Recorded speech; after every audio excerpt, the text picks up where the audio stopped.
ദൈവം വെളിച്ചമാകുന്നു, അവനിൽ ഒട്ടും ഇരുട്ടില്ല. ഇതായിരുന്നു തിരുമേനിയുടെ വ്യാഖ്യാനം എന്ന് പറയുന്നത്. കൊടിമരം പണിയും. അദ്ദേഹം പറഞ്ഞിരുന്നു, കൊടിമരം പണിയുന്നുവെങ്കിൽ 42 അടി ഉയരം വേണം. എന്താ 42ൻ്റെ പ്രത്യേകത?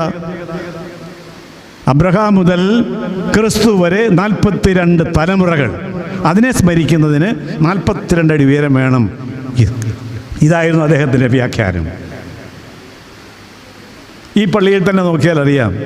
ഈ നമസ്കാര മേശയോട് കിഴക്കോട്ട് നോക്കിയപ്പോൾ മധുവായിൽ മയിലിനെ കാണാം, സിംഹത്തിനെ കാണാം. കയറി വരുന്നത് പടികളാണ്. ഗോകുൽത്താടെ അടിയിൽ നോക്കിയാൽ അവിടെയും സിംഹത്തിൻ്റെ ഒക്കെ കൊത്തുപണികൾ ചെയ്തിട്ടുണ്ട്. തദ്ദേശീയയുടെ പ്രതീകങ്ങളായി കാര്യങ്ങൾ തിരുമേനി ആവിഷ്കരിച്ചതാണ്. അങ്ങനെ എത്രയോ കാര്യങ്ങൾ നിർത്തട്ടെ, സമയം പോയതുകൊണ്ട് ഒത്തിരി കാര്യങ്ങൾ പറയാനുണ്ട്. ഒരു കാര്യം എൻ്റെ വ്യക്തിപരമായ ജീവിതത്തിൽ ഉള്ളത് ഞാൻ പറഞ്ഞ